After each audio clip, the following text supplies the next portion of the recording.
अब हम यहाँ पर प्रश्नावली 1.4 का प्रश्न तीसरा सॉल्व करेंगे। तो यहाँ पर कुछ वास्तविक संख्याओं के दशमलव प्रसार नीचे दर्शाए गए हैं। यहाँ पर 3 प्रश्न दिए गए हैं। प्रश्न 3 में प्रत्येक स्थिति के लिए निर्धारित कीजिए कि यह संख्या परिमेय संख्या है या नहीं। यदि परिमेय संख्या है तो P/Q के रूप की है, तो Q के अभाज्य गुणनखंडों के बारे में आप क्या कह सकते हैं। तो यहाँ पर पहला ही सॉल्व करेंगे हम यहाँ पर। तो यहाँ पर 43.1 से लेकर 9 तक ये संख्याएं लिखी हुई हैं। तो यहाँ पर ये दशमलव हम यहाँ पर ले आएंगे। तो यहाँ पर इस संख्या में हम जो ये 9 संख्याएं दी हुई हैं दशमलव के बाद, उतने ही 0 लगा करके 1 के साथ भाग दे देंगे।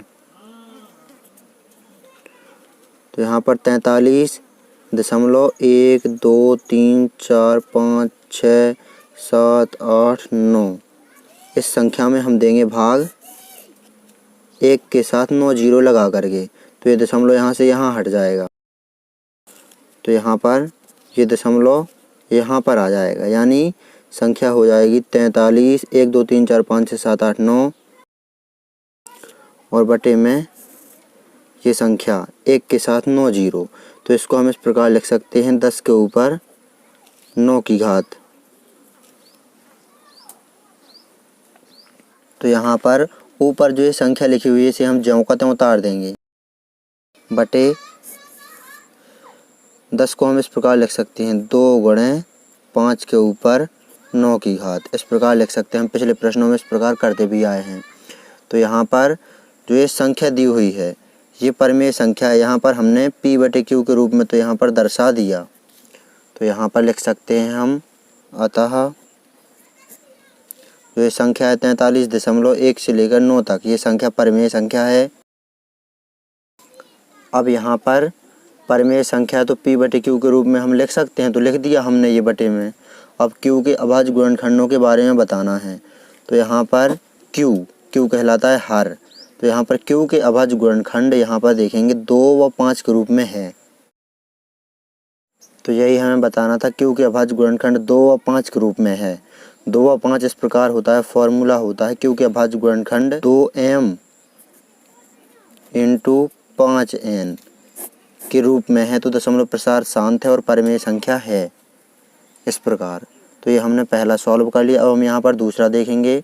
तो यहाँ पर दूसरा है 0.120 1200 1200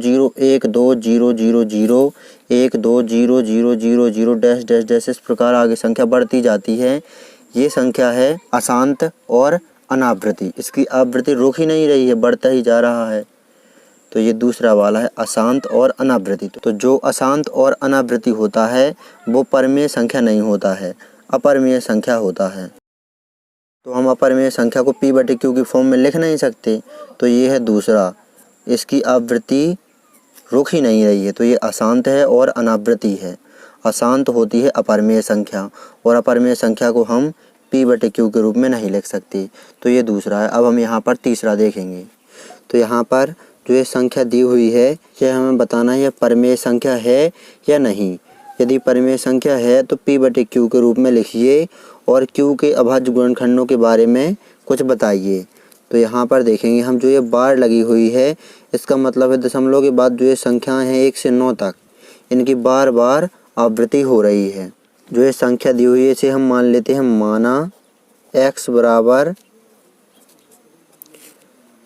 43 और जो बार लगा हुआ है तो इस संख्या की बार बार आवृत्ति हो रही है इस प्रकार 1 2 3 4 5 6 7 8 9 और यहाँ पर डैश डैश डैश इस प्रकार।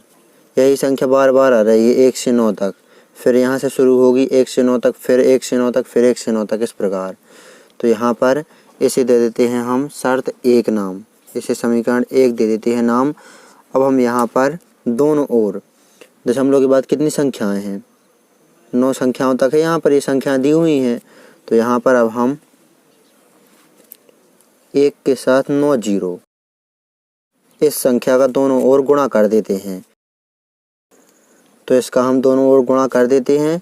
तो यहाँ पर x में करेंगे तो इस प्रकार हो जाएगा कि ये संख्या और इनटू में x। तो यहाँ पर 1 और ये 9 जीरो और इनटू में x, इस प्रकार। और बराबर में ये यहाँ से दशमलव यहाँ पर आ जाएगा, तो 43, 1 2 3 4 5 6 7 8 9 और दशमलव का चिन्ह लगा करके फिर से 1 2 3 4 5 6 7 8 9 और डैश डैश डैश। इसी संख्या की बार बार आवृत्ति हो रही, तो ये दशमलव यहाँ पर आ गया और फिर से एक बार हमने ये आवृत्ति लिख दी 1 से 9 तक, यहाँ पर आ गया दशमलव। इसे हम समीकरण 2 दे देते हैं नाम।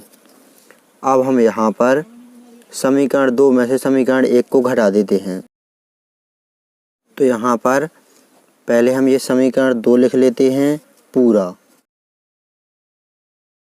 ये हमने समीकरण 2 लिख लिया। अब इसी के नीचे हम समीकरण 1 लिख लेते हैं, x बराबर ये पूरा। तो दशमलव की सीध में दशमलव को लेंगे, तो यहाँ पर ये 43 और दशमलव और फिर ये संख्या घटा देंगे अब हम। तो यहाँ पर 1 के साथ 9 जीरो है और इनटू में x, इसमें से x घट जाएगा तो यहाँ पर आ जाएगा 9 बार 9 और इनटू में x। ये इस प्रकार आ गया, यहाँ पर 9 जीरो हैं और इनटू में x है तो 9 9 आ गया, इनटू में x इस प्रकार आया। यदि हम 100 में से 1 घटा दें तो 99 आ जाती हैं। तो यहाँ पर 2 जीरो में से 1 घटाया तो 2 9 आ गए। तो यहाँ पर 9 जीरो में से 1 घटाया तो 9 बार 9 आ गए और इनटू में ये x आ गया। और बराबर दशमलव के बाद से ये वाली संख्या पूरी इस वाली संख्या को काट देगी। तो यहाँ पर 9 में से 3 घटाएंगे तो 6, 8 में से 4 घटाएंगे तो 4। अब यहाँ पर 7 6 5 4 3 2 1 3 4 ये संख्या यहाँ पर ज्यों का त्यों। अब यहाँ पर देखेंगे हम, तो यहाँ पर ये 9 9 बार इनटू में है x के, तो इनको हम बराबर को उस तरफ पक्षांतरित कर देंगे तो भाग में पहुँच जाएंगे। तो ये संख्या ये ज्यों का त्यों और बटे में आ जाएगा ये 9 बार 9।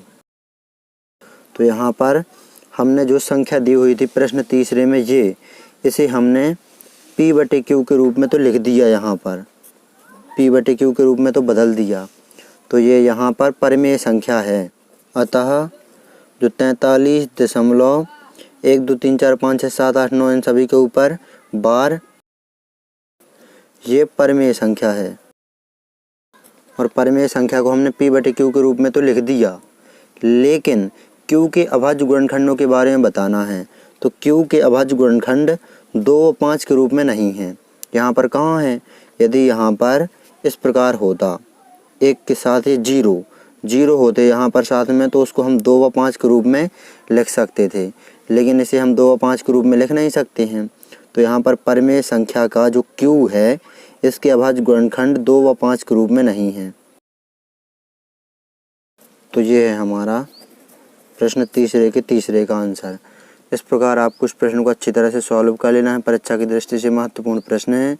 यदि आप प्रश्नावली 1.1, 1.2, 1.3 और 1.4 के सभी प्रश्न क्रमशः सहित देखना चाहते हैं तो डिस्क्रिप्शन ज़रूर चेक करें।